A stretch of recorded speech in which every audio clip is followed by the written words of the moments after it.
नमस्कार, मी साक्षी कोकणी स्वाद युट्यूब चॅनलवर तुमचं स्वागत करत आहे. पुन्हा एक महिन्याने आपण व्हिडिओ टाकतोय.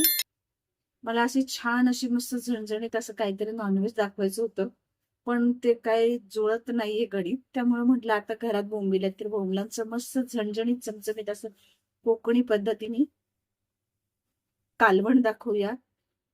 तर मग हे बघा, बोंबील तर आहेत, 10-12 बोंबील आहेत. आता हे छान आपण मस्तपैकी आधी कट करून थोडेसे असे गरम करून कोमट पाण्यात छान असे मस्त धुवून घेऊन, कारण हे असे वाळवलेले असतात ना, त्यांना वाळू रेती वगैरे असे असते, काय काय धूळ असते लागलेली, तर ते स्वच्छ करून घेऊ आपण मस्तपैकी. आधी कट करू, सुरुवात करू आपण कृतीला.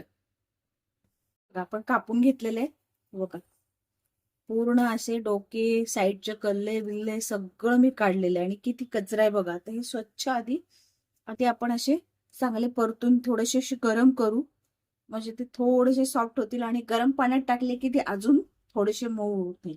ते थोडे कडक असतात. हे बघा, असे छान हे करून घेतलेले आहेत. हे बघा, मी गॅस लावलाय आणि माझा आपला नेहमीचा काळा तवा घेतलाय. हे आधी छान अशी थोडेसे परतून घेऊया आपण 1-2 मिनिटं. मोठा गॅस करते.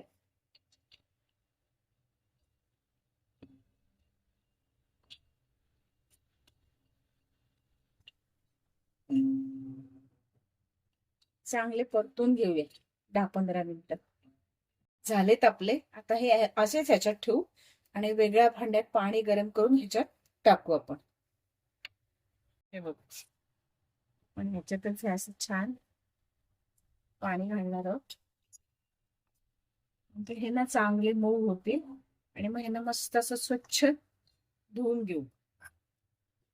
तोपर्यंत आपण कांदा टोमॅटो चिरून घेऊ.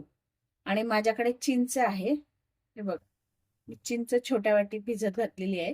तोपर्यंत चिंच पण भिजेल, हे पण मऊ होतील, कांदा टोमॅटो पण चिरून होईल. तुमच्याकडे कोणतंही आंबट असेल तर ते घाला, तुमच्याकडे कोकम असेल तर कोकम घाला. हे बघा, आता मी गरम पाणी काढलंय, थोडस थंड पाणी घेते आणि हे छान असे मस्त धुवून घेते. छान असे धुवले. बघा किती कचरा आहे, बघितलं बघितलं किती कचरा आहे. हा सगळा पूर्ण काढायला लागणार. 2 पाण्याने स्वच्छ धुवून घेऊया आपण. बोंबील मस्त धुवून झाले. आता आपण फोडणी घालू. त्याच तव्यात स्वच्छ करून आता आपण आधी फोडणी करूया. मस्त 2 डाव तेल टाकलंय मी.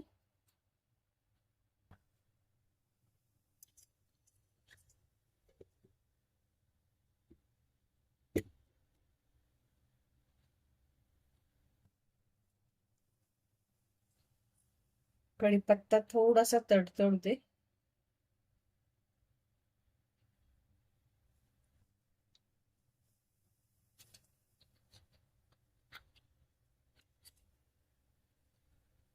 काही जण याच्यात बटाटा पण घालतात, पण मी नाही घालणार आहे.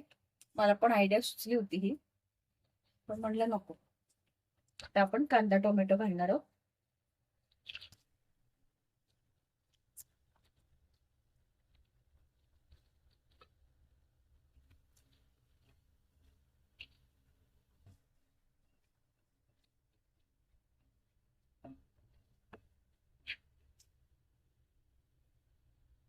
खूप छान परतून होऊ दे. बघूया, बऱ्यापैकी परतल्या. आता आपण आधी हळद हिंग घातले मी. आता हळद घातलीये, लाल तिखट, धना पावडर, तुमच्याकडे कुठला असेल मसाला घरगुती तो घाला. माझ्याकडे आहे तो घातलाय, साधा कांदा लसूण मसाला. हे छान परतूया आधी आपण.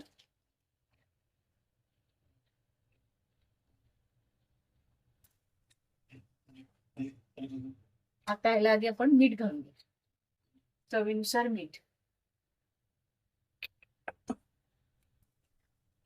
आणि याला 1-2 मिनिटं झाकून ठेवूया.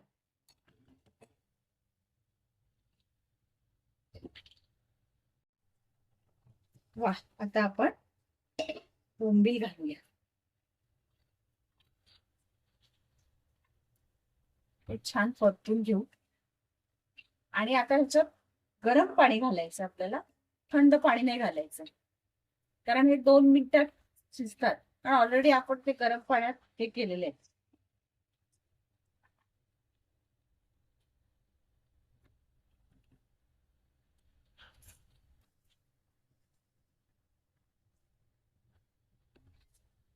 तुम्हाला जेवढं बनवायचंय तेवढं पातळ घट्ट तुमच्या हिशोबानुसार.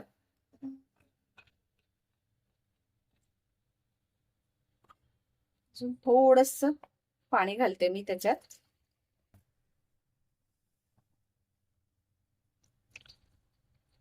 आता हे मी थोडं वरनं थंड पाणी घातलंय, त्याला एक मस्त उकळी येऊ दे, मग वरनं कोथिंबीर घालू आपण.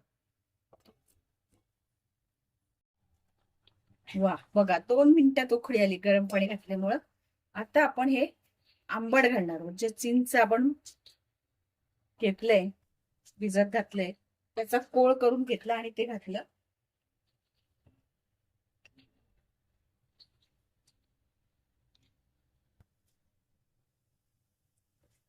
मस्तपैकी कोथिंबीर घालूया. 2 मिनिटं गॅस बारीक केलाय मी, झाकून ठेवलंय. मस्त असं छान मस्त चमचमीत असा रस्सा, कालवण सुक्या बोंबलांचं तयार झालंय. तुम्हाला जर माझी रेसिपी आवडत असेल तर लाईक करा, शेअर करा, सबस्क्राईब करा आणि बेल आयकॉनचं बटन दाबायला विसरू नका. वा मस्त झालंय. मी आल्या लसणाची पेस्ट विसरले होते, ते मी नमूद करते, आणि मी आत्ता घातली ती. लगेच डब्याकडे लक्ष गेलं माझं, त्यामुळं 1-2 मिनिटांनी पण हे कालवणाचा गॅस बंद करू. झालंय ते ऑलरेडी. गॅस बंद केलाय मी. मस्त वास येतोय. बोंबील भाजताना असा आजूबाजूचा ना वास गेला पाहिजे. काय यांच्याकडं काहीतरी चाललंय खरं. लोक म्हणत असतील, कोकणी लोक उगाच बाजूला राहतात, सारखा आपला वशाट वशाटचा वास येत असतो. या मुलाला ट्युशनला जायचंय, त्याच्या चहा करण्याच्या नादात मी आलं लसणाची पेस्ट विसरले होते, पण ते नंतर घातलीये, त्यामुळे ते नमूद घ्या करा. रस्सा झालाय मस्त आपला, असं मस्त भाताबरोबर असा चमचमीत कांदा भात आणि रस्सा भाकरी. चल बाय.